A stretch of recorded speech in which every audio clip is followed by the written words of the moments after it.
do Chase two Geese. episodes in a row. 2 arcs. 2 arcs. It could have been 1 arc for all we know. I think it may have been, but we're going to divide it out. Yeah. This arc focuses on the Maul brothers and how, on his quest, Savage has just been basically searching the entire galaxy back and forth, given this kind of pendant from the mother to basically try to do this kind of hot and cold across the galaxy. And he gets closer and closer, and he finds the planet that he's on, and it turns out he's a spider. And this whole arc of brotherhood, he's been on this quest longer than he's actually been the steroided hunk that he becomes, because he lost his brother, and this is the one thing he needs to do to reunite his family, because that's all he has.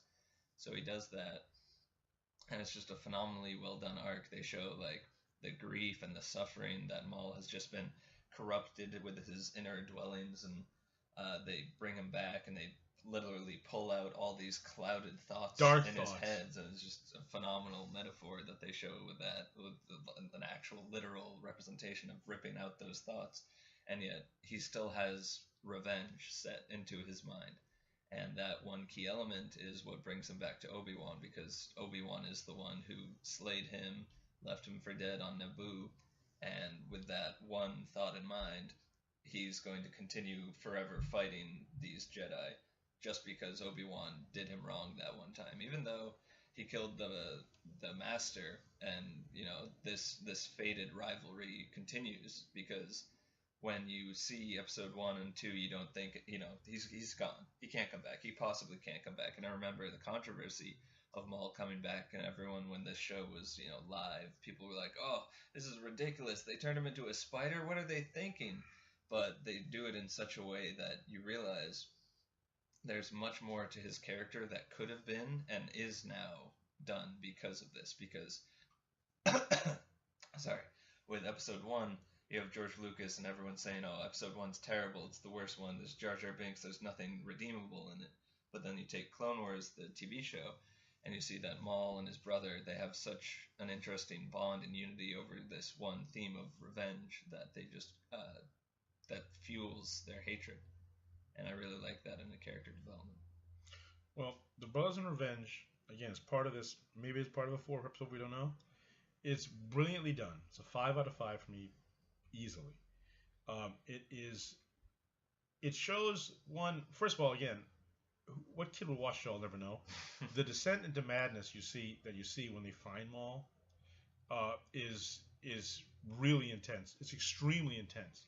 So I don't know, again, what 10-year-old, 12-year-old would want to watch this. It would be scary to hell. It would scare the hell out of them. It really would. I liked what they did.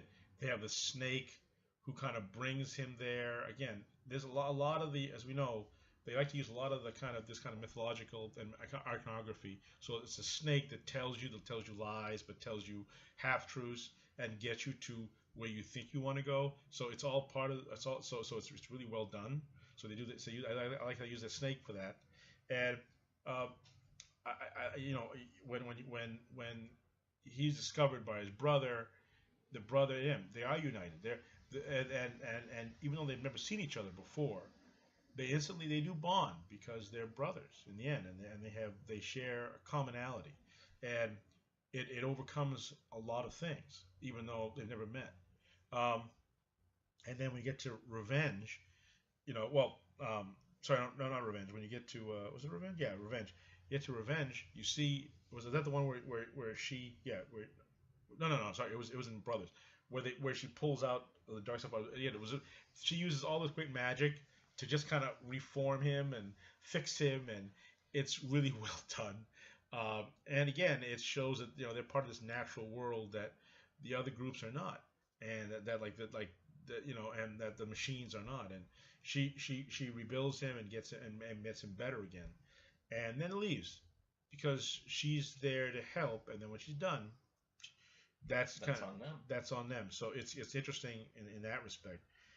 And yeah, you see the brothers team up, and you see this is the first time they team up, and but in Revenge, and it's a very intensive episode. It works well. They corner Kenobi. They get the best of Kenobi. Yeah, they do. They corner Asajj. They get the best of her. Yeah. And even when they're teamed up, they're still struggling. Because they're ridiculously strong. I mean, they really are. And you could argue that Savage Opress may be not the greatest Jedi as far as strength, but he is so strong that a lot of the attacks on him don't really do anything. And if all he needs is to get a hand on you, and that's all he needs. He doesn't need a lot more than that. It needs nothing more than that, quite frankly. It shows a couple of things too. Again, now this is further from the arc before, maybe, where you see again Ventress now has changed. She's teaming up with Kenobi. She is teamed up now. She ends up teaming up with Kenobi, rescuing Kenobi, and then teaming up with him, and even giving her one of her lightsabers to fight. I mean, obviously it says in her best interest, but still, that's not what she would have done in the past. No. So she has, because I mean, she'd go if she was on her old revenge tour, she'd want to kill Kenobi, but she's over it. She's over it, and that's the point. The old Ventress would have said, "We have to kill Kenobi for revenge." That's done. That's done. All that hatred is gone because she won't allow it when she leaves. I say when she leaves in Massacre and says, I'm a new path. She's found a way to get rid of all of this stuff, or finds ways to start getting rid of all this stuff that she has, and she won't let it make her a prisoner in her life anymore. And so she's willing to team up with Kenobi, and not reluctantly. She'd probably have to do so. And you see, they are our class. I'll tell you one thing about the fight, which is an interesting fight. One, it confirms what I've said, and what's not confirmed is me. Other people said the same thing, which is that when you see anyone who uses two lightsabers, they're weak. They're not that strong. Ventress, when she's using two lightsabers, she's not doing well at all. Because they're using two lightsabers not because they're trying to be cool. They're not that great. They're not that good. Because they're not good enough to use one lightsaber. They need to compensate, especially defensively. And you see that with her when she gets her lightsaber back, and she does do better. But she needs two lightsabers because otherwise she's not that tough. Not only that, but they did a really important scene. When they picked the weapon selection, he gives Maul his lightsaber back, and it's a dual-bladed lightsaber. But Maul now is only using the single blade, and it's Savage who's using the double-bladed one, which is very interesting because he's the one that has to fend off two people, while Maul himself has apparently been training down there and just needs the single blade now. Yeah, because he doesn't. Because the best Jedi, whoever they are, the best only need one blade.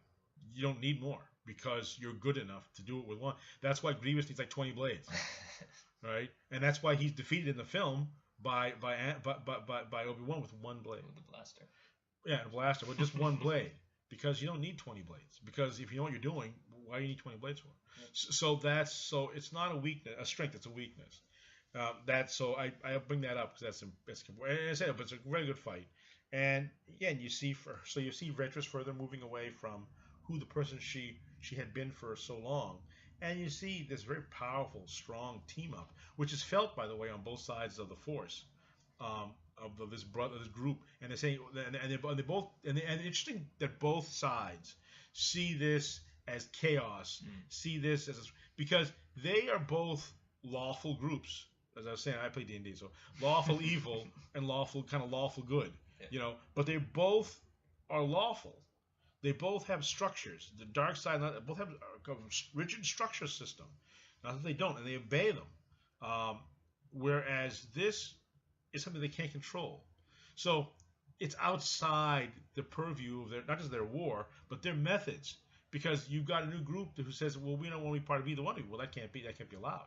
So it's almost both sides don't know, are upset, but they both say that this is a danger. They both how is it a danger? Why is it a danger? It's a danger because our system, we have one system, and the Jedi the Sith have one system, the Jedi have another system. There's only two systems. That's it. There can't be any more systems as far as those two, as far as the powers that be that run those systems and the systems are concerned. So I found interesting twist in how this is. Anyway, so I'm all done. As I said, I give it a 5 out of 5. And Massacre Bounty Brothers of Revenge, probably the best 4 episodes in a row. Can't wait to see that he and I have from seen the next season, because they end on a very menacing cliffhanger of Maul basically saying, "Come at me." I prepare for all the Jedi to come after me, and I will wait for Obi-Wan. That is true.